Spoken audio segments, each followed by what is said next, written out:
我看的这个民调已经看了20年，第一次看到台湾人对于经济的正面评价居然高于负面评价。台湾跟中国靠近的时候是被中国吸过去，被掏空了。所以你会发现我们最近因为跟美国的经济连结比较多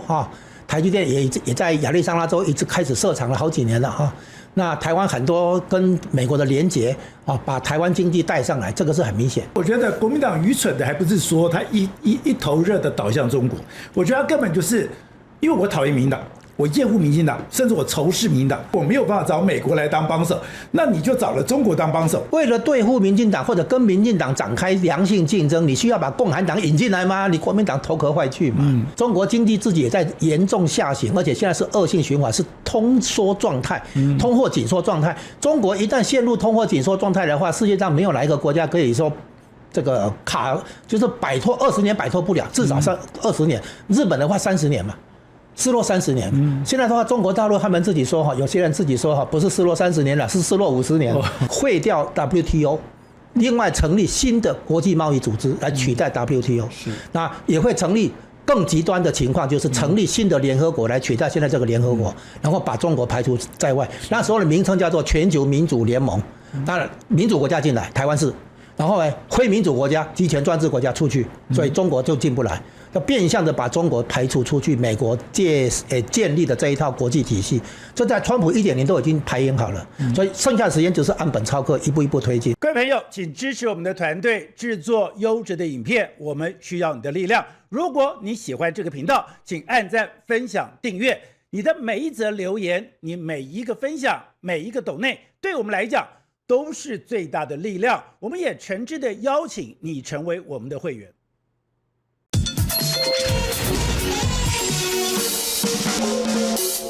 在所有的民调里面，我最相信也是引用最多的就是戴利安的民调，因为我观察他20多年来，他的正确性最高。而今天他又公布了他最新的国政民调，8月份的国政民调，看了这个数字，你会发现台湾的民意已经出现了一个非常明显的一个变化，而这样的一个变化对于台湾的朝野政党都有非常大的警示作用。而这个民调里面，你要注意到，第一个也是最少人提到的，就是它的国内整体经济现况评价。我们看到它的国内现况评价里面，正向评价的48.3%，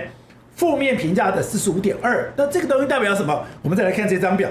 现在这个调查，戴利安是从2006年开始就做这个国政民调，他每个月都公布。从这张表你就可以看到，民众对于国内整体经济评价里面，在2006年、2007年、2008年那段时间，其实是非常绝望的。当时的负面评价都在8成以上，甚至一段时间还到了9成，而正向评价都在10以下。马英九一段时间虽然拉近，可是很快的又拉开，等于说长期以来，在陈水扁在马英九时代里面，对台湾人对经济其实非常绝望，都觉得经济不好的在8成上下，认为经济好的也不过在1成到2成之间。但是没有想到，到了赖清德任内，这一次8月份的民调里面，正向评价居然已经高出了负面评价，而且你们要注意到这里面台北市，我们知道台北市的经济选民最多，台北市对这个感受最强烈。台北市认为整个经济变好的是59点多，而认为不好的39。你可以知道，连台北市这样子经济选民最多的地方，感受最深刻，而且大学以上的感受也最多。那想说这个民调就是一个台湾政党的一个比较，没有，它不只是政党比较。你看到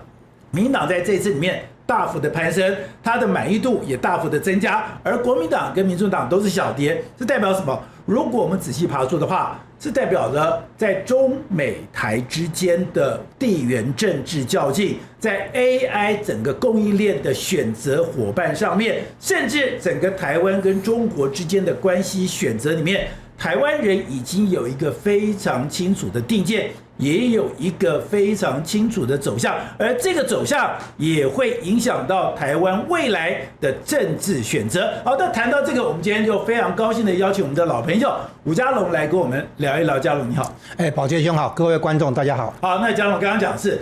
这个民调，当然每个月都在做民调啊，这个民调已经从2006年开始，每个月我们过去我在做关键时刻的时候，我都会引用他的这个国政民调。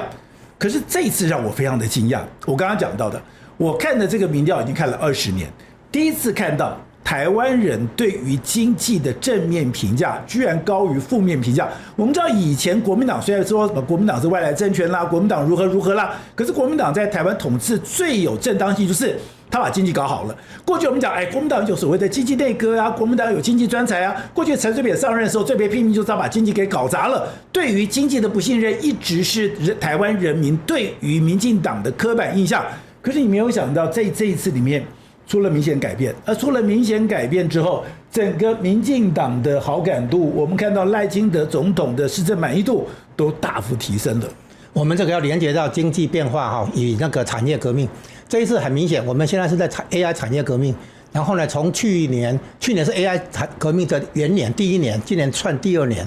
然后呢，你会看到去年我们的经济增长率已经到了8.5以上，今年要到11了。对，然后呢，第一季14.5%，第二季大概13%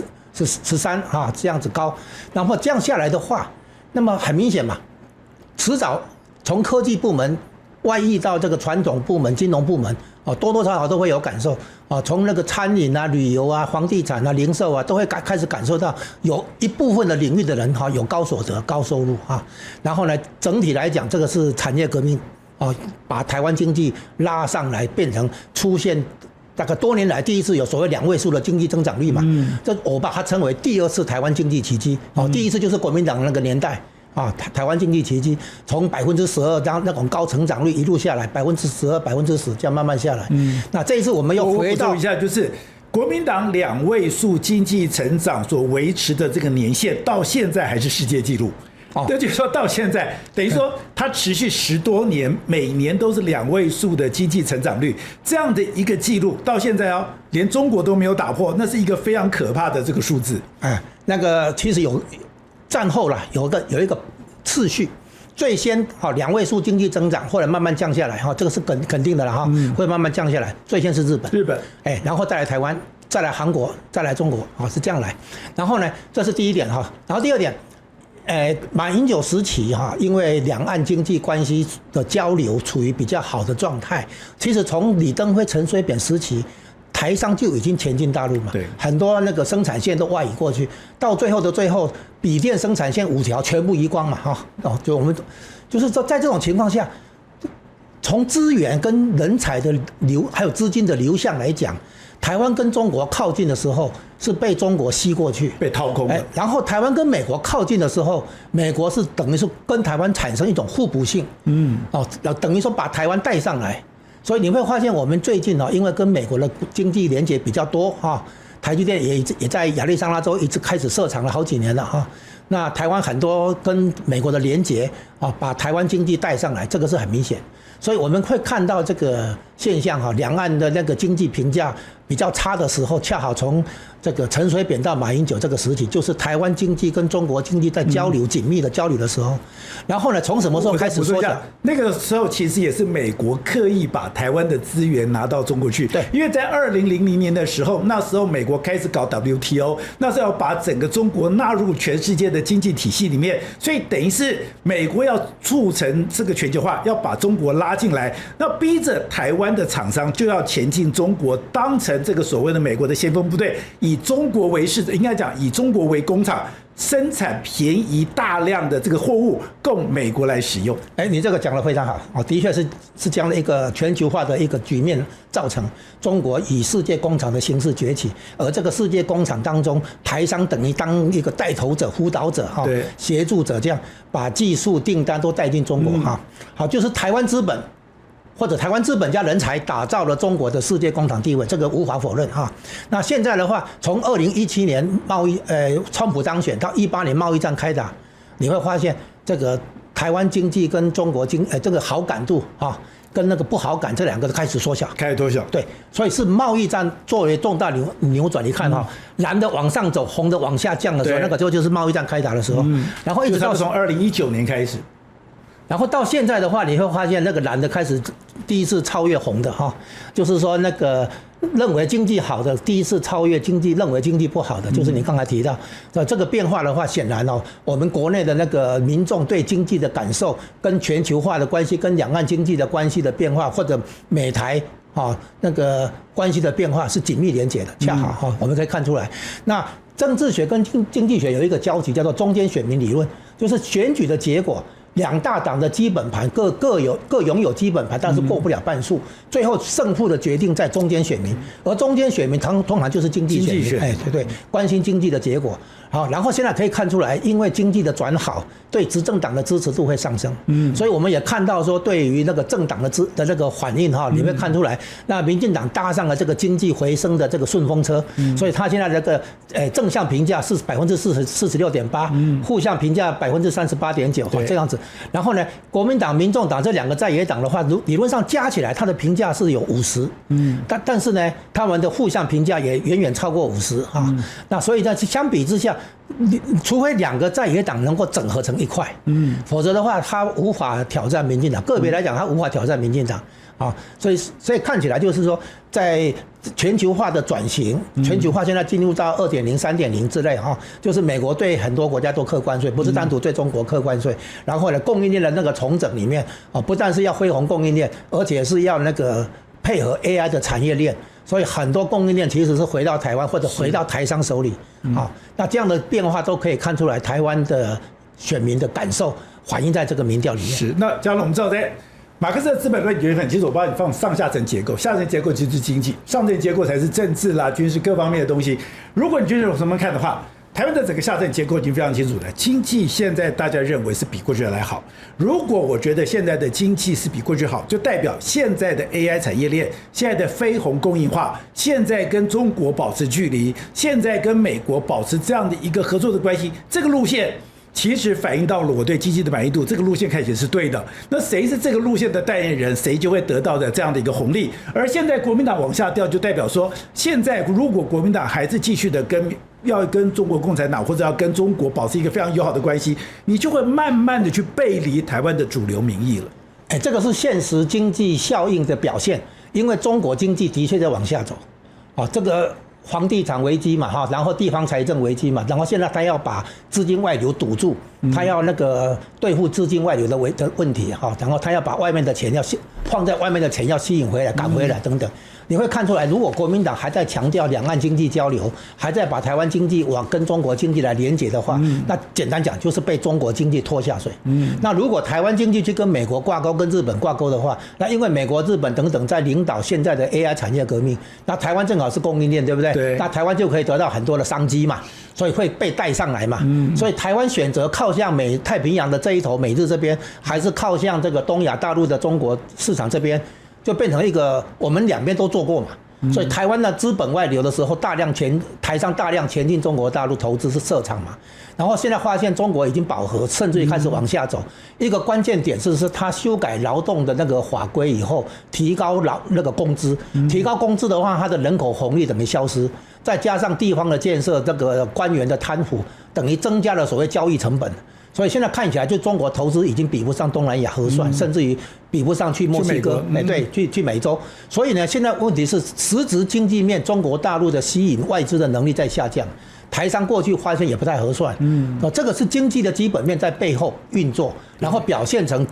台前你看到的民调、政治倾向、政党支持度、信任度等等等等嘛，这将来。所以，假如你觉得说现在朝野两党这样的争来，你吵来我吵去，你觉得那只是小打小闹？今天会出现这样的一个数字，你说那个根本就是一个路线的选择，因为你刚刚讲到台湾人，其实我觉得台湾人是非常现实，台湾人是非常理性的，因为台湾人最高的价值就是生存，我能够生存是我的最高原则。你刚刚讲，我有没有试着跟中国交好过？我试过啊。从陈水扁的晚期，其实陈水扁当时的这个所谓的这个阶级从李登辉的阶级用人，到陈水扁的积极开放那个有效管理，到马英九的这个所谓的 ECFA， 其实我们都试过跟中国交好。那但是你这条路发现我根本走不通啊。那你就看到现在跟美国，再加上中美之间的这个所谓的对立，所以我们是经过实证的，这不是凭空想象。对，我们两边都试过了。对，那现在台湾老百姓已经很清楚了，台湾要走的路线非常清楚。对，现在因为实质上台湾跟发达水平高的经济体连结，台湾会远远取得新的技术来源、新的产业那个选项。那如果去跟中国连结的话，它的好处在于降低生产成本，而不是开发新的项目。新的项目研发、新技术等等，在先进国家这里，美国这里，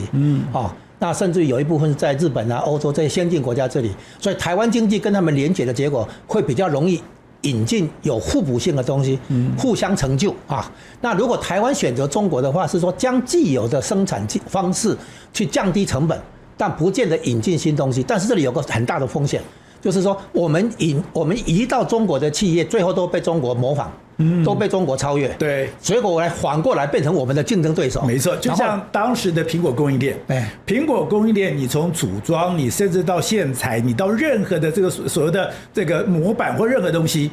中国很快就把你取代掉。对，如果今天没有飞鸿供应链，今天如果没有中国跟美国的一个对立，没有把整个中国生产完全排除在美国 AI 生产供应链的外面，台湾根本就不是中国厂商的对手啊。对，所以我们起先移那个生产线移到中国的时候，享受到一些成本降低的好处。那这个部分呢，并不是技术升级而是说降低成本这样而已。然后呢，随着中国企业跟上来甚至于还超越追赶跟超越，我们反而在培养我们的市场竞争对手。对。那这个事情韩国一样，韩国的那个什么记忆体啦、造船啦、钢铁啦，移到中国去以后，发现糟糕，被他们学去。对，所以现在韩国经济很吃力。现在韩国实体经济增长比台湾是差一大截，差很多。但是它的股市因为记忆体的关系，它股市比台湾表现好啊。今年上涨幅度了哈，但是呢，它的实体经济差台湾，就是因为它在中国大陆看到很多对手，所以呢，现在我们发现了，把产业移到中国，享受了成本降低，这个是短期好处，短期的，随后会被逆转。我们跟美国连结的话，我们得到的好处反而是长期的，因为提升我们的那个技术跟产业水平，所以我们跟比我们进步的经济体来连结，对我们反而是拉抬自己的等级啦、级别。那我们就跟比我们差的连结，会降低生产成本没有错，但是也给对方追赶的空间跟时间。所以到最后的话，这个相比之下的话，我们靠向中国这边，其实对我们的经济竞争力其实没有帮助，但是我们靠向美国、日本这边，对我们的竞争力反而有帮助。那将来如果美中又和解，两岸又和解，那台湾因为这一段时间靠向美国、日本，就有很多东西会被中国这边重视跟珍惜，会来争取我们，反而两岸关系会比较好走。如果你现在就倒向中国，东西都被中国学去，你到时候你有什么东西、什么筹码？你没有家底。对，那你现在靠向美国、日本这边拼命累积你的新产业、新技术，然后把自己提升上来。将来如果两岸和解的话，那台湾这边有好东西啊，中国会来争取啊。那不一样，局面会不一样，所以两岸关系会比较好走。所以我们现在一碰面的时候，你就谈到说，现在国民党在立法院的这些所作所为，就会让这些中间的选民、这些经济选民感到了厌烦，也就是为什么现在看到了国民党的好感度居然下降，而且这个整个不满意度急速上升，现在不满意度都已经破了50%以上，而且那个正向的不到30%。就是说中国国民党的很多立法委员的倾向，好像要把台湾跟中国继续拉住嘛。对。但是特别是那个翁小玲还讲，我就是中国人。但是全球化的局面改变嘛，全球化的局面以前的确是像你说的，要把中国拉进来，要把中国的资源跟国际体系来结合，这个美国都做过嘛，台湾也做过了嘛，日本、韩国都一样嘛。结果是连德国都是，德国的汽车也想迈进中国市场嘛，大家都尽了努力了嘛，想把中国拉进来嘛。可是呢，现在发现不对嘛，对，整个从产业到政治都不对嘛，所以现在大家都开始改嘛。全球化的这个2.0、3.0就是在改正这个全球化1.0造成的失误嘛，就是说培养了一个破坏规则的对手嘛。中国不想遵守规则嘛，他想自己定规则，对，然后把大家搞得人仰马翻嘛，然后大家发现不对嘛。我的那个什么市场对手是我培养出来的嘛？这是不是台湾这样嘛？而且你的技术是偷拐抢骗。对。然后现在所以中国国民党人没有看到全球化的局势跟国际经济跟政治的变局，他们一直要把台湾推向中国大陆。但是我们做过这样的事情嘛？从李登辉、陈水扁以来就做过这样，经过马英九都做过这样的事情。台湾经济跟中国经济有更多的连结，这个我们都做过嘛。但是现在发现什么？发现中国经济自己也不行了嘛。中国经济自己也在严重下行，而且现在是恶性循环，是通缩状态，通货紧缩状态。中国一旦陷入通货紧缩状态的话，世界上没有哪一个国家可以说这个就是摆脱20年摆脱不了，至少20年。日本的话30年嘛。失落30年，现在的话，中国大陆他们自己说哈，有些人自己说哈，不是失落30年了，是失落50年。就是说，现在中国经济碰到大麻烦，然后大麻烦呢，至少有2个重要的因素，第一个是美中关系搞坏了，然后第二个是中国自己的那个制度限制了创新能力的这个建立。这2大因素下来的话，你说所有的这个对抗啊，美中对抗，从技术、产业各方面、军事等等。中国不会是对手，然后国民党完全没有看这样的一个国际大局，只强调两岸的那个血缘啊、历史关系，这不是说明问题，也不是解决问题的办法。不是，我觉得国民党愚蠢的还不是说他一头热的倒向中国，我觉得他根本就是因为我讨厌民进党。我厌恶民进党，甚至我仇视民进党。对，我仇视民进党了以后呢，我要找一个人来对付民进党。那找一个人来对付民进党呢，不会啊，因为美国站在民进党这边，所以我没有办法找美国来当帮手。那你就找了中国当帮手，那我觉得感觉上那就是饮鸩止渴。像我在政治上跑这么多年，我非常清楚，做对的事情比把事情做对更重要。对，你知道，以前宋楚瑜呼风唤雨，他有什么厉害？他选对边。选对风一直是政治工作者最重要的一个能力跟判断。所以，如果你现在整个国际大事上面，如果国民党要带着台湾人民走一个不对的路，当然你的跟随者就会越来越少。这个东西，我觉得国民党现在你看到这个民调，你要非常的来警惕了。好，你说国民党哈，这个主要在对付民进党 ，OK。我想跟国民党人讲，就算你真的是以民进党为主要对手、主要敌人呢，你需要拉共产党进来才能对付民进党吗？不需要嘛。你想想看，以前老国民党的时候怎么样对付民进党？你不要只看那个什么那个镇压那个社会抗争啊，你看看国民党当年怎么样稳住。国民党的票绝大部分是本省人的票，不是外省人的票。外省人的族群有限嘛，人数有限嘛。国民党的得票远远超过外省族群的比例嘛，表示说很多所谓本省人、闽南人的票投给国民党，才有造成国民党都是大部分的时候都是胜选嘛。那为什么？为什么？因为国民党以前的路线从民生主义开始啊，从民权主义开始，一到台湾就办地方选举，一到台湾就开始经济改革。所以从那个土地的改革到货币改革，一大堆的贸易制度改革、财政改革一大堆，国民党当然有在做事啊，然后有照顾到台湾本地人的生活嘛，所以本地人支持这个国民党是长期的现象嘛，经济还是关键。对，长期的现象，不是说某一个时期比较支持国民党，不是嘛？而且当年你抱怨那个白色恐怖 ，OK 对，可是白色恐怖时期，你知道地方选举下来，国民党还是赢嘛，就是说赢面居多嘛。那现在为什么输？国民党人没有看清楚经济大局嘛？你国民党为了对付民进党，需要把共产党拉进来吗？不用嘛。你国民党自己在台湾搞定民进党还有问题吗？你说你就回到蒋经国时代，蒋经国时代搞定民进党有什么问题？就算开放党禁报禁以后，跟民进党竞争的话，有什么问题？即使到了李登辉时代，也都还赢面居多嘛。为了对付民进党或者跟民进党展开良性竞争，你需要把共产党引进来吗？你国民党头壳坏去嘛？好，那我们刚刚为什么要谈这一题？我还是回到前面，就是过去国民党在台湾最被肯定就是你可以搞好经济，对于民进党最不信任就是觉得民进党没有能力处理经济。对。可是你如果从现在这份民调出来的话，现在在台湾这个社会里面，他肯定经济的已经高于否定经济了，这个对国民党我觉得是一个非常大的警钟。那另外就是国民党现在一直想说，我还是要跟国民党，我还是要跟对岸合作啦。那另外就看到了翁小玲很多的这个行为，我们要注意到，之前国民党共产党就中国做了2项政策，一个是他的民族团结进步促进法，第二个就是他的这个所谓的出入境管理办法。做了以后，他想，你是玩真的还玩假的？我们就看最近有2件事情，第一个就是在中国有一个非常重要的运动品牌啊，现在非常的大，甚至威胁到 Nike， 叫安踏。安踏的前 CEO 徐阳，他居然跑去美国了，他居然上飞机才说，我要离开了。第二个就是潘石屹已经离开中国非常久了，现在中国居然要跟他查税，就代表中国现在这样的政策里面，那对吧？我的人开始跑掉了，我的钱，中国想尽办法要把它给追回来。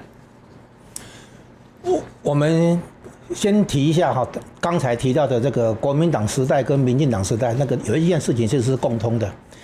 老国民党时期，从4大建设蒋经国那个时期开始搞建设，大概也超过10年以上。之前先抓住一种人才，叫做企业家。对。然后呢，土地改革的结果，把地主拿到股票，这个4大公司的股票，然后去当企业家。所以国民党一开始抓住企业人才，包括王永庆那个都是做企业的后来到了10大建设的时候，特别是开始搞半导体的时候，那个时候搞的是理工人才、工程人才，做理工的。所以呢，这2种人才国民党先后争取。然后你看共产党崛起的时候，他一开始也是先让人家下海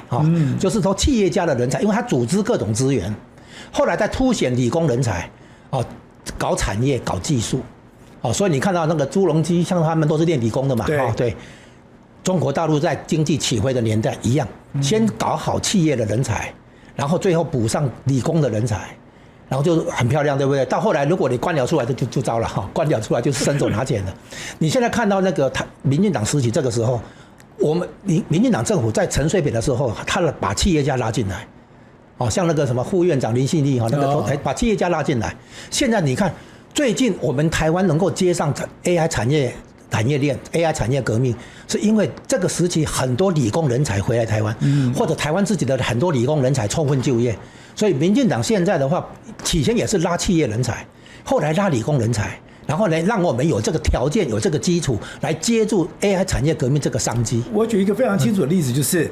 大家都说张忠谋是当时的李国鼎，还有当时的孙运璇把他从美国请回来。那当然没有错，这个渊源是存在的，跟老国民党存在的。可是如果看到了现在，如果问张忠谋跟现在的所有的政治人物里面，谁跟他最交好？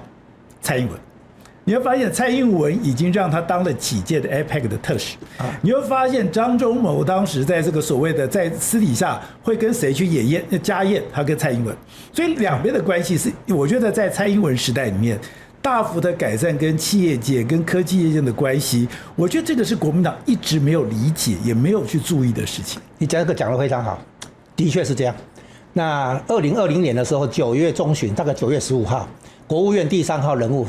我们把它翻成副国务卿了还是国务次卿，那个来台湾的时候，来台北的时候，因为那个时候2个礼拜前9月1号，当年我先受邀也去参加 AIT 副处长古立言在他官邸的这个晚宴。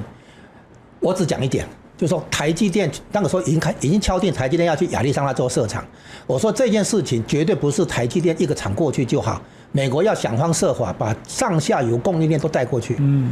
这样才能够完整呈现台湾的这个台积电的这个竞争能力。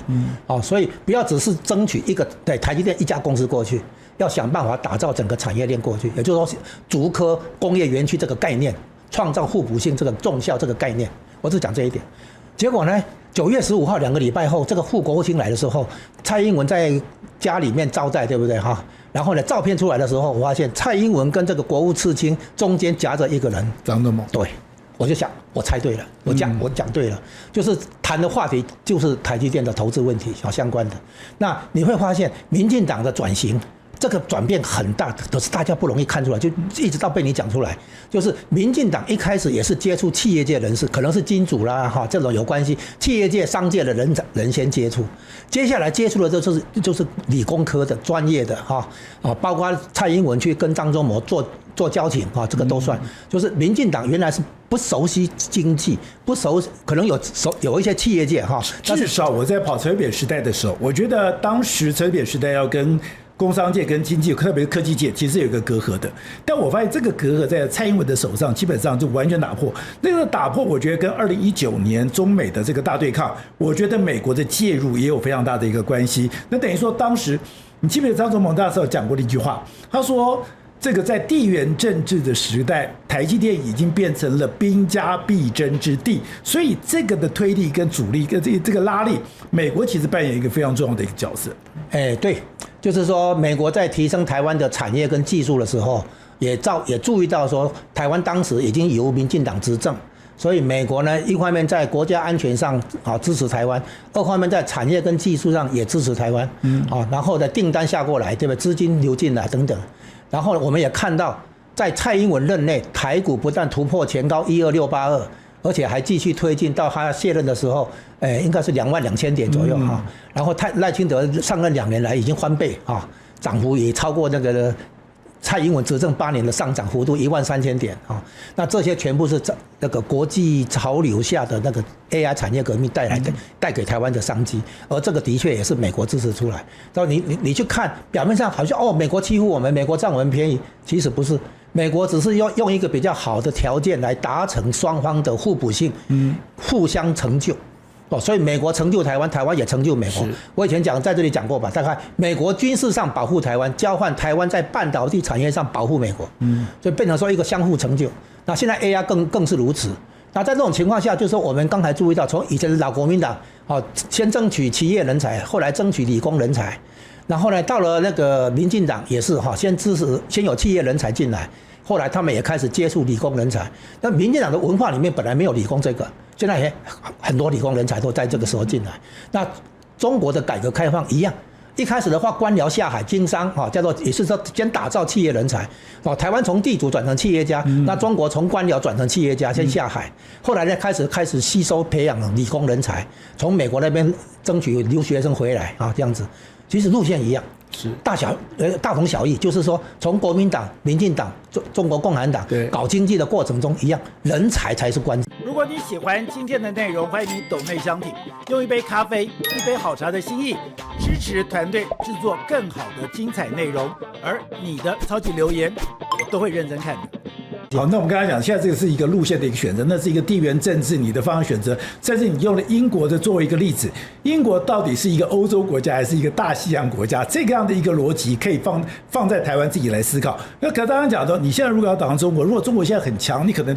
你也不得不去面对这样的事实。如果它的经济、它的科技、它各方面都非常的卓越，你可能也必须要跟它交好。可是现在中国刚刚讲的，你的民族团结进步促进法，加上你的出入境管理办法，都可以看出来说，你现在人才、资金上面外流的状况非常的严重啊。好，你这里2个问题，我分别来回应啊。首先一开始提到说那个英国是海岛国家，它是欧洲大陆之外的海岛国家，它面对欧洲大陆的话，它有一个选择，就是说它要加入欧洲大陆的经济整合。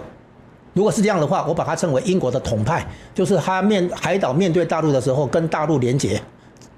英国及早进入欧陆的整合来保护英国的利益。我把这种路线叫做英国的统派路线。那这是因为如果英国讲过一句话，就是柴契尔夫人所讲的，因为之前讲的名言叫做英国人讲的叫做没有永久的朋友，没有永久的敌人，只有永久的国家利益这样子。那第二句话是什么呢？是英国既是欧洲的英国，也是大西洋的英国。但是这里面涉及到英国国家定位，如果英国国家定位是欧洲的英国的话，那英国应该及早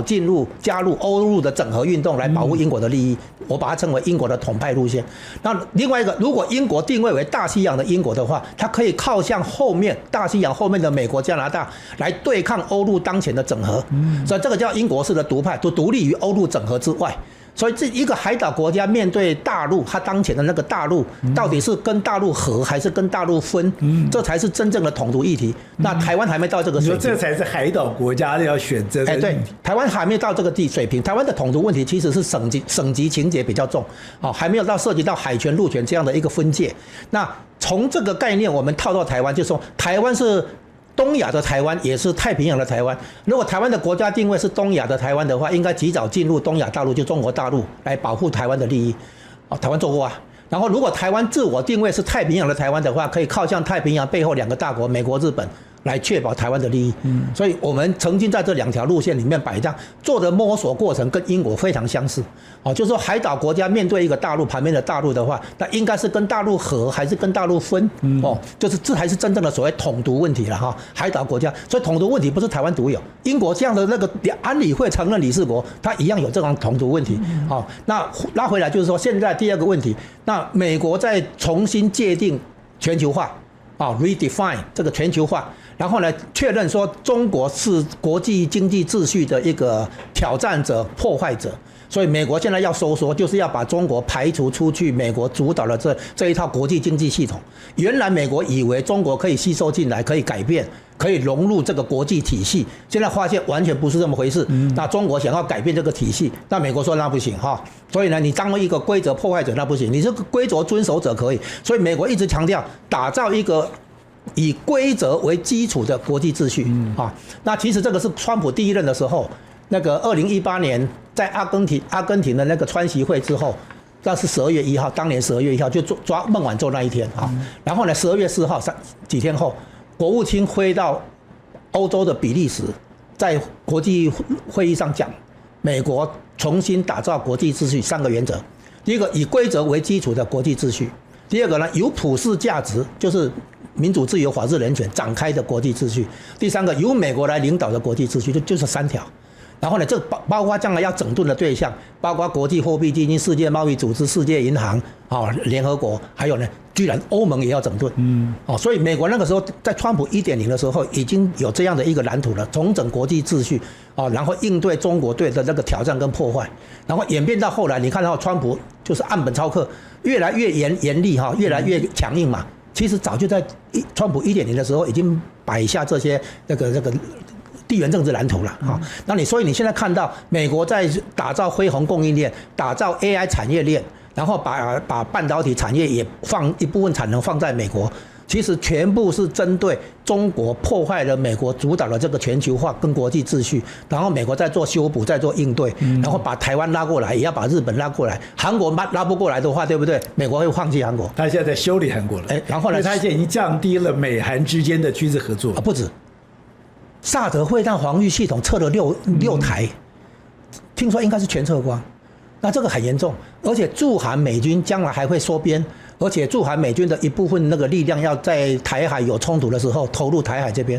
那这些全部都是美国已经把朝鲜半岛的地缘政治重要性降低，特别是川普直接跟金正恩打交道之后，朝鲜半岛的安全问题在川普的心目中的分量降低。所以我们甚至也可以超前部署一下，说美国必要时就干脆放弃韩国。是，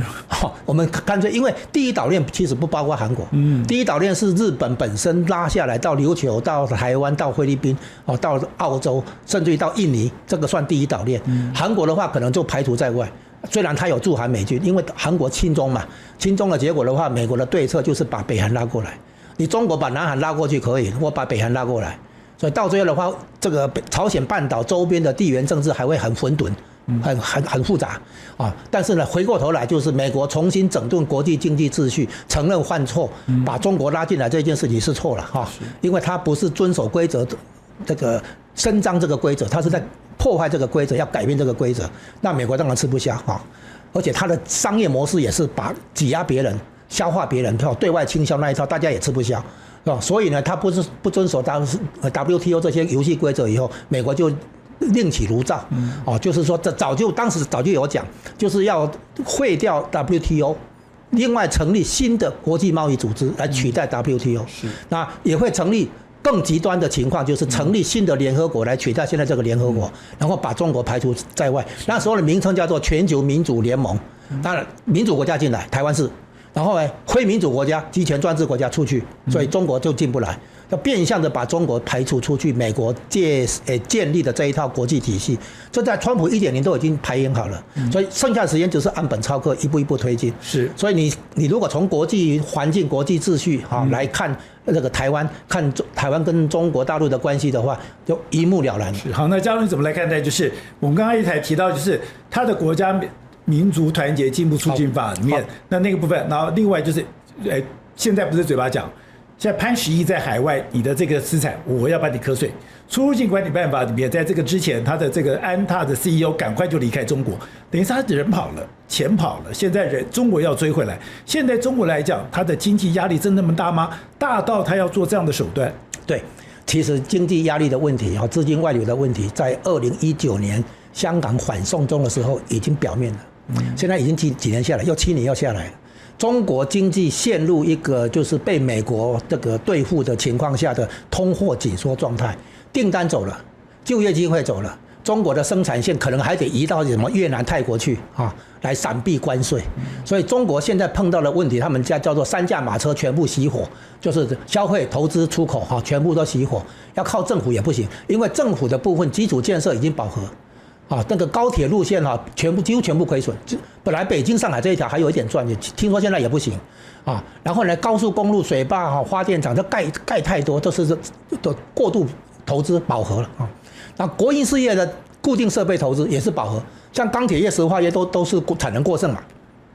然后接下来房地产投资，大家也知道嘛，烂尾了嘛。所以呢，现在发现推动中国经济增长的那些动能，全部饱和嘛。那你没有拿出新的动能的话，它经济会开始逆转嘛，往下走嘛。再加上你搞坏了中美关系嘛，然后美国这边开始对付你嘛，然后所以呢，中国经济现在的话是原来的经济动能消失，而且找不到新的动能。那我现在讲一下那个所谓新三样大约占 GDP 10%。房地产的部分你知道大约30%到33%，30%到33%，所以新三样就算有进展也补不了房地产这个缺口。所以很多人不明白这一点，就是说新三样的那个带来的帮助，远远不足以抵消房地产这边带来的损害破坏。电动车、电池这个对，就是那个电动车、电池、太阳能板。现在可能还会推新的那个另外的那个新的产业，但是因为这些产业基本上国内需求不足，都要做到国外去，卖到国外去，然后对外倾销。那这样的做法会引来贸易摩擦跟保护主义。中国也不是那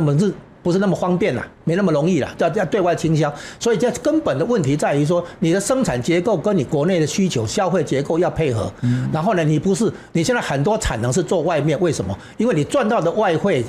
归那个掌握权力的那个权贵阶级、特权阶级，他们洗到海外去的时候有钱。你现在发现中国其实有很多外汇是放在海外。然后呢，他们现在习近平现在要把放在海外的钱叫回来，要把洗到外面的钱追回来。所以呢，现在要管制人员进出出入境是这样，就是通常他们钱先出去，人再去跟钱汇合。所以为了把钱追回来，就管人。所以他现在管人，然后管人的话被人家描述为锁国，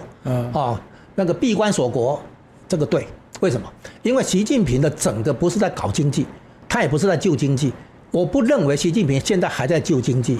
他身边没有经济团队，这个已经可以公认然后呢，他现在也没有什么有效的什么经济措施，唯一看到的就是货币宽松，那个也没有用。然后财政的话，现在是财政缺口，没有能力搞什么财政大撒币那个补贴什么的，没有办法，没这个能力。他现在拼命抢钱，查逃漏税、变相加税之外，他有一个模型，就是北韩。北韩经济很糟，政权照样稳住。所以现在习近平在向北韩模式靠近，难怪他前阵子又跑一趟北韩。就是说北韩的经济确实很糟，但是北韩的政权还牢牢掌握在金正恩家族的手里，这个变成习近平的模式，一个榜样。所以习近平现在在全力抓党他现在在确定党的领导，党的领导不能改变。我们叫5个字：保党保政权。他现在在保党保政权，玩的全部是政治，不用再搞经济。经济理论上交给国务院总理李强去做，那李强也不见得有这个能力跟本事。那其实是这样，中国经济的严重性，你今天就算你从哈佛、耶鲁大学找教授来，还是拿诺贝尔这个经济学奖的人来给你当顾问都没有用。有这么严重吗？都没有用，就中国经济情况非常严重，就是没有救了，基本上没有救，所以习近平他干脆不管了。习近平现在纯粹就是保党、保政权、保个人权位。可他不现在也要推全面的在推 AI 吗？然后他这个语速的机器人不是 IPO 非常成功吗？那他现在的寒武纪的这个业绩也是非常好啊。他说现在的他的这个所谓的长江存储啦，或者这些他的长兴存储、长兴两家，对他现在不是也是等于在这个气体上面也有非常大的表现吗？你的问题非常微妙那现在是这样。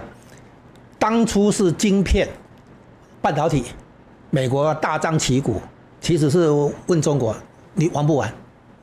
你要不要跳进来玩？就是英文讲叫做 "Are you in or out？" 用我们话来讲你们一样了你要不要玩？然后呢，中共就拨了5000亿美金的补贴就是扶持半导体产业。国家用政策扶持产业，这个真的很正常，特别是在共产党这种国家里面很正常因为它本来什么东西都是国家在辅导。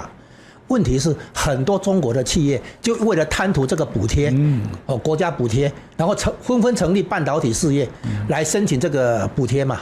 结果呢都是欺骗，因为他们没有掌握到关键的东西。美国之所以敢要中国来玩半导体，其实相当于一种新的军备竞赛，就是说你会跳进来，你会大撒币，但是全部打水漂，就变成消耗。为什么？因为关键的东西握在美国手里嘛。所以光刻机的话，美国叫荷兰你不可以卖嘛，哈。然后呢，中国要想办法用国产品嘛，但问题是国产品做不到嘛。它不是我做出来的吗？不是一样的水平嘛，哈。然后呢，比如说光刻胶，那是特殊化学材料，那是日本嘛。那日本的话，你现在中国要搞光刻胶，能够追上日本，超过日本吗？不行嘛。那记忆体韩国嘛，全球70%以上是在韩国手里，台湾是晶片制造啊。这个在70%以上在台湾这边，台积电的话大概有6成5、7成，这个很强的市占率。那你现在你中国搞半导体，你要在晶圆制造方面追上台积电，你要在记忆体方面追上三星、海力士然后你在特殊化学材料又要挑战日本，不可能嘛。就说美国把这个整个产业国际分工，然后各个国家来强化他自己那一块，然后呢，最后美国把它串起来。那美国有了这个把握以后，说，中国你进来玩，你进来玩。那中国一跳进来的话，一定是过不了嘛。你只要有一个环节没过，你比如说你什么都有了，就是没有光刻胶，你下次做不起来；你什么都有了，没有记忆体，你做不起来。那关卡好几个都在美国这边，然后美国就说你进来玩，你进来玩，好，你玩不玩？你玩不玩？那中国忍不住跳进来玩，全部打水漂。然后现在都玩什么？玩 AI。美国知道 AI 的东西在美国手里，所以美国又叫中国你玩 AI，你不玩 AI 不行哦，这样子。那中国这咽不下这口气嘛，跳进来玩嘛。那为什么？就是说软件的部分像那个 OpenAI 啦、Anthropic 这个很多那个 AI 的模型系统，中国可以借用跟模仿。但是硬体的部分、实体的部分，美国全部抓住。所以到最后的话，你看现在机器人中国玩的那个机器人就是比较说娱乐性它会跳舞，它会武术，它会干嘛？然后娱乐性这。已经展现出某种程度的这个进步，技术进步但是美国没关系，因为很多关键的东西在美国手里，美国才会大胆的邀请或者刺激中国进来玩。你进来玩，你不进来玩的话，你看美国整天大声张大肆声张，完全跟雷根搞星际大战一个模式。雷根的星际大战其实后来知道他是骗人的嘛，技术到了川普这个时候才成熟嘛。但中国不会弯道超车吗？他就以为这个是真的嘛，他就想要跳进来玩。那中国的名字叫做弯道超车，那苏联的话就是认为说这个军备竞赛我们不玩不行嘛，结果玩到最后的话被消耗嘛。那现在美国一样，就是说产业竞争其实是新时代的军备竞赛，因为你会大傻逼，国家花下大量的资源进去，但是最后搞不起来，那就变成那个消耗战，然后就变成就打水漂。可是现在不是讲说，现在中国发展的这些开源的系统，它的这个系统可以用更少的算力、更高的这个所谓的输出，创造更多的一个 token。这个他说，因为我是开源，所以他连美国很多的企业都会使用啊。你这个要问得更仔细，这个话题更仔细。我们现在找一个对比手机，智慧手机，苹果的作业系统别人不能 copy 嘛那你买苹果手机就是使用苹果的整套作业系统，那苹果的销售量只有30%，在智慧手机里面大约30%的那个市场占有率，可是智慧型手机90%的利润在苹果这里，另外10%给三星、给以前的宏达电什么 Sony 去分那三星可能分到7%，10%里面大概有7%，另外3%给一大堆的小品牌去分这些全部用的是安卓系统。所以安卓系统会有很大的市场占有率，但是呢很低的毛利率。然后苹果的市场占有率 OK 只有30%，但是它的获利是整个行业的90%。将来很可能做好开源的，很可能有很多人进来嘛，然后就市场就会竞争度很高嘛，市场占有率会大，市场会大，但是呢进来的人多，大家竞争的你死我活，利润都不高。然后美国这边的话是闭锁的，对不对？然后你要付钱才能用，对不对？毛利率高，但是市场占有率会比较低。就会我猜想会非常类似智慧手机的这个模式就是2套作业系统嘛。那安卓是开放的嘛，很多人进来嘛。那进来的结果呢，大家市场是变大了嘛，但是大家杀了你头破血流，就是竞争度非常高嘛，这样子。可是现在不是讲说在机器人跟无人机很多的关键技术，这个部分是由中国掌握的。中国有，就是的确有。那大疆无人机也是，其实大疆无人机的这个原始创办人好像是台湾人就是说中国在无人机方面的确有进展，然后呢，在 AI 人才方面的确有，因为什么？因为美国发现嘛，中国那些 AI 人才都美国训练的嘛，然后美国说我头壳坏去，我培养你的 AI 人才，你再来对付我，所以现在理工科人才不让中国学生进来嘛，一样的嘛，所以说中国是有人才，但问题在于说美国也不是省油的灯，美国就把很多关键领域又卡住嘛，抓在手里嘛。然后呢，你即使你有软件，你追上来，实体呢？实体 AI 怎么弄？实体 AI 的话，你说不是有机器人吗？对，它的机器人，人家美国的机器人是用来做军事啦、工业啦等等嘛，那中国是拿去做表演、做那个就娱乐，不是大家觉得很新鲜了，有娱乐效果了。但是呢，比如说那个晚上，机器人还是无人机在侦测的时候，黑压压一片怎么办？红外线嘛，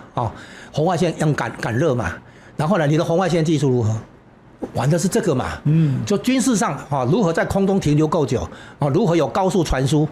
如何有那个强的那个感测效应这个视觉模组等等，大脑运算如何进入自主运作，无人机如何自己判断自己进行工作，对不对？很多这种东西嘛，你现在不是玩这个嘛？就中国这个上面不行吗？不行啊。这部分在美国美国就是有抓到关键的地方，好几个关键的地方有这个把握，才会说中国你进来玩啊，你进来啊。一样都在玩星际大战，新时代的星际大战就是新形态的军备竞赛，用产业竞赛来把你拱进来。他不是说现在我盖了多少条福特号航母还是什么 F-35B、F-35CD 新款，还是 F-47要出来了什么？他现在不是玩这个，这个是纯粹军备竞赛，对不对？他现在不是玩这个，他玩产业。然后产业的话，你不玩不行的，中国不玩，你知道为什么吗？因为 AI 就跟军事有关，你现在无人机也是靠 AI 嘛，对，它这个自主运作了嘛，它判断，然后调资料库比对，然后就觉得知道这个是什么东西，这个是谁，然后就直接那个开火了嘛。所以现在很多无人机的军事用途是用 AI 结合，还有呢机器人也是跟 AI 结合，所以 AI 加无人机 ，AI 加机器人，所以你 AI 不玩不行啊。可是你一玩下去的结果，你发现上头都美国抓着，对，所以美国才会刺激中国。这美国还一再在刺激这个习近平画什么红线，美国就去踩。你会发现美国没把它放在眼里，但是我们这里很尊重共产党，觉得共产党是大国崛起老大哥，不是啊，在美国眼中的话，共产党就是小混混，是这样吗？美国自己是穿着定做西装的黑道大哥，腰这个打开都是枪，然后呢，他看中共的话也是黑道没有错，但是小混混，所以美国随时把他拍死。然后呢，但是美国自己的问题，小混混家里可能有什么继承权斗争豪门有豪门的那个问题，但是他豪门对付这些小混混的话，应该是力气还有，而且现在可能。美国在债务压力之下，可能不得不出新的对策，就是说豪门有豪门的问题，豪门要守住自己，对不对？然后呢，豪门对付小混混、街头小混混的话，实力是够的。那街头小混混呢，就想办法来挑起豪门内斗，消耗从内部来消耗这个豪门。现在双方玩的都是消耗战，不是真的开打。那你刚才讲说美国现在的债务问题，但我们就讲，我们现在台湾跟美国的股市、我们的科技、我们各方面联动的非常深。那现在整个股市包括费城半导体。为什么一直涨不上去？为什么有一个非常大的压力？现在就讲的说，美国现在的公债殖利率已经飙得非常高了。我们讲，川普上来的时候，他要解决什么问题？他要解决美国国债的问题。他上台的时候，美国国债大概已经36、37兆了。他说不得了，这个数字太高了，他一定要来解决，不解决美国会完蛋。结果呢，美国的国债在他的手上不但没有下降，还不断往上升。现在美国的国债已经到了40兆，那美国今年的预算赤字又到了2兆，等于说你直接就40兆再加2兆就42兆。42兆什么意思？42兆就是一年美国要付这个利息，国债利息不是不用付利息哦，我要付利息。我光付利息一年就要付1兆多，也就是我美国要付国债的利息比我的军事预算还要来得高。那这个部分看起来是没有办法解决，你就发现它的公债殖利率就一直上升。现在的公债殖利率10年期已经到了 4.7， 整个30年期已经到了 5.2， 有人说之前还碰到了 5.3。如果你有这么高的公债殖利率，你的整个借款就会成本就变得非常高。2008年金融风暴怎么来的？金融风暴就是因为当时整个债务压力太大，所以我开始升息到了我整个房贷整个爆掉，所以当时房利美跟房利美它是 AAA 等级的，我照样爆掉。所以现在大家担心说，我如果现在跟你美国这么近，你美国的公债殖利率能够解决吗？你的国债问题能解决吗？如果你不能解决，特别是之前他的财政部长贝森特说要解决，就发新债发短债换长债就没有用啊，华尔街照样来嘲笑你啊，照样攻击你啊。那如果这个不能解决，那个对台湾来讲也是一种危险啊。对，我们现在把视野焦点从台湾或者中国拉回美国这里，拉回川普这里，拉回贝森特这里那这里面有一个吊诡的地方，因果关系前后可能导致，什么意思呢？简单讲，我们直接讲重点，现在是 AI 产业革命，技术创新推动了产业革命。我们回顾30年前的 IT 革命啊，技术创新推动的产业革命，不但提高劳动生产力，eventually 后面它也提高资本的报酬率。所以呢，资本的报酬率一提高以后，公债投资人会要求比较高的报酬率。公债的报酬率如果不够高的话，我直接去买那个股票那边，合算嘛，所以是技术创新带动了报酬率走高，从资本报酬率走高到债券的报酬率要跟着走高，而不是说债券报酬率走高以后回来挤压产业革命，相反。今天为什么会有美国？你提到美国公债，对啊，好，美国公债因为有竞争对手进来抢资金，谁呢？公司债就是公司债就是那些大企业打 AI 基础设施，打造 AI 基础设施发债，公司债的报酬率走高，把公债的殖利率也逼高。所以公债殖利率今天走高，是因为背后的公司债，对不对啊？公司债为什么会走高？因为融资需求大。那融资需求为什么大？因为前景看好嘛，因为产业革命还在后面嘛，所以他们这个企业界大型科技公司那几个著名的大型科技公司敢砸钱去铺设这些基础设施嘛，后面一定要嘛，你不要不行。所以这个投资的力道把融资需求带出来，把公司债的殖利率逼高，最后把国债的殖利率逼高。那请问你，如果真的有技术创新推动了产业革命，对美国的总体经济是好还是坏？好啊。那美国政府的税收是好还是坏？好啊！你知道克林顿时代 IT 革命你知道最后发生什么事吗？这个传为笑柄，不是大家觉得很好笑了。美国居然盈余，对，克林顿时代交给小布希是财政盈余，小布希就拿来把第2次伊拉克战争打掉嘛。克林顿时期居然盈余，为什么？因为整个经济上来以后，税收增加嘛。现在是因为大背景，大家不要忘记，大背景是 AI 产业革命，这不是景气循环，就是 AI 产业革命。AI 产业革命的话，公司这个大企业必须铺设基础设施，当然要有融资需求，然后当然拼命发公司债。大家注意融资有2种方式，一个是股权融资，一个是债权融资。那我如果看好未来的话，我宁可付你利息，跟你借钱付利息就完了，剩下来的权利是股东。股东要拿剩下的权利嘛。那反过来讲，如果我没有那么有把握的话，我可能要找新的股东一起进来分摊风险。那时候我就会用股权融资嘛。那你现在看到这些大企业都是用债权融资嘛，花公司债那个来做融资嘛，对不对？表示他们自己很有信心嘛。万一他们信心不足的时候，他们可能就会来花优先股什么股的，就是要新股东进来一起担风险嘛。那你现在看到的话，全部是公司债嘛，就表示说债券殖利率走高，背景是产业革命嘛，技术创新，不是因为什么联邦什么。好，现在讲联邦的问题是这样川普一上来，你们讲的没有错，他的经济问题首要对付的是国债危机。对啊，国债太高了。他不是在搞什么对付通膨、对付就业这个传统这个所谓议题，他在搞的是国债。然后呢，川普任内已经推出几个措施，他从一开始就很认真在对付这个。第一个，关税。关税对联邦政府是收入。我先讲一下联邦背景。你刚刚讲到2兆美元，事实是这样。联邦政府的开支大约6.5兆美元，它的收入大约4.5兆美元，所以每一年的联邦赤字是2兆美元。然后最近是刚刚从39突破站上40兆。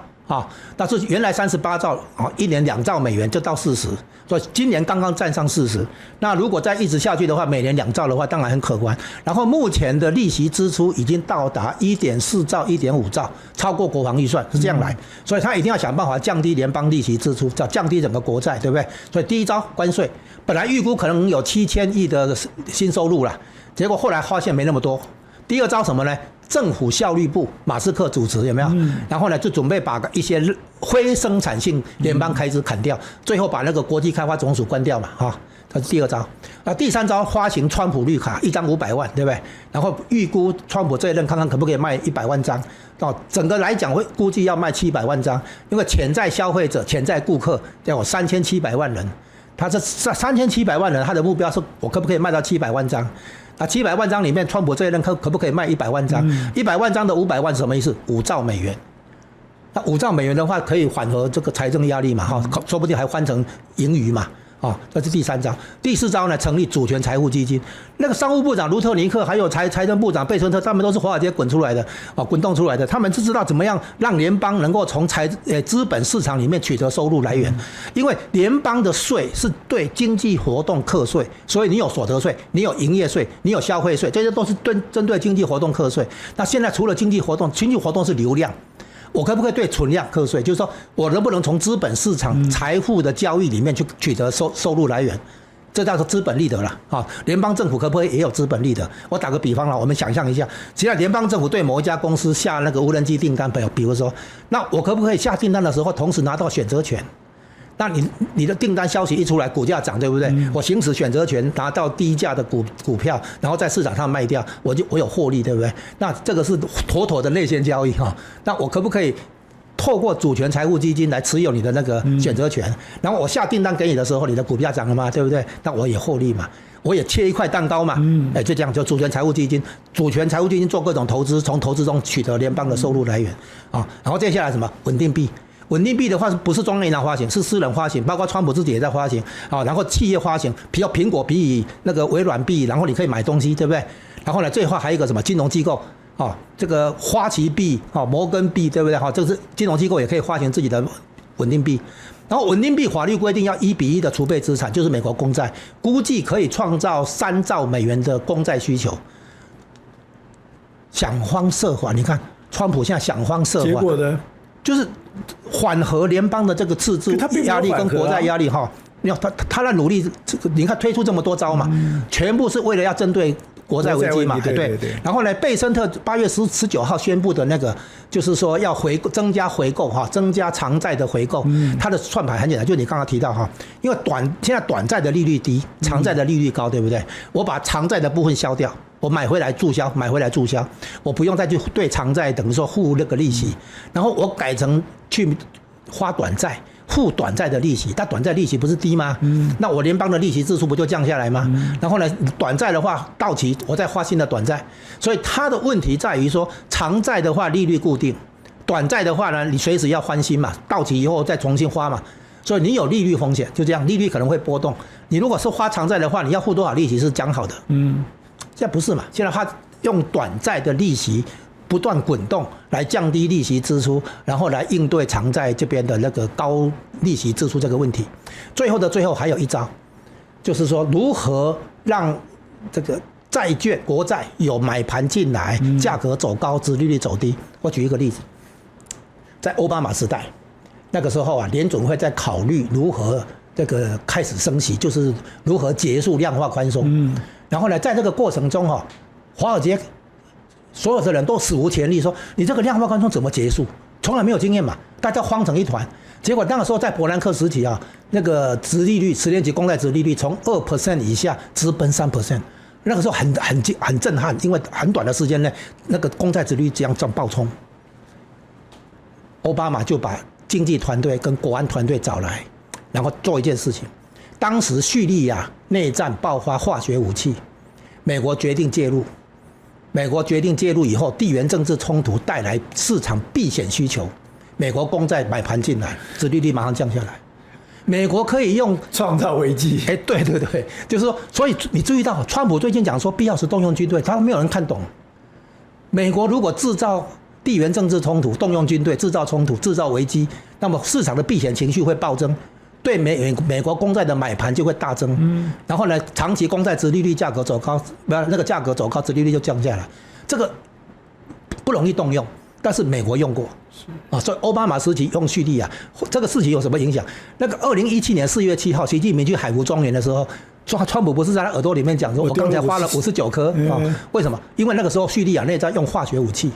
从奥巴马时期到川普的那个第一任的时期，这个问题都一直在。所以，如果美国挑某个地方合理的、正当性的制造冲突的话，全球市场避险情绪暴增，美国公债变成抢手货。可他现在的问题就是他伊朗处理不了啊！最后的问题是，你觉得他伊朗问题可以处理得了吗？伊朗问题其实是美国，我觉得啦，他在有把握的情况下，他在拖时间。原来是伊朗在拖美国，中国也叫伊朗把美国拖住。可是现在看起来不像是真的吗？现在看起来仿佛是美国在拖他们。因为这个不是对川普的整个声望、对他的支持率、对民调都非常糟。川普有漏口风，他之前早就讲过，这一场战争可能拖到年底。然后呢，人家说啊，中期选举怎么样？他说 I don't care， 中期选举，其实为什么？因为他利用这一场战争，他不但逼欧洲国家表态，发现他们不是盟友，对不对？准备这个从欧洲撤军什么的。他另外做了2件事情，他因为拖得够久，所以全球买家、能源买家不能从中东拿到货，对不对？他们只好去德州买。那你去德州买，是不是要签约？要签长约。所以美国在向 OPEC 抢市场。美国在取得石油的定价权跟话语权，美国在击溃 OPEC， 然后叫那个阿联酋退出，本来想要制造它分崩离析，别的人跟进，但总而言之，美国在削弱，甚至于将来取代 OPEC。然后第二个，美国用这个困住这个海湾出口，然后呢，伊朗的油运不到中国，90%以上是运往中国，中国一下子拿不到委内瑞拉跟伊朗来的原油，大概占它原油来源30%了。所以呢，中国怎么应对？开始使用战略储备石油。那中国的战略储备石油是很多的，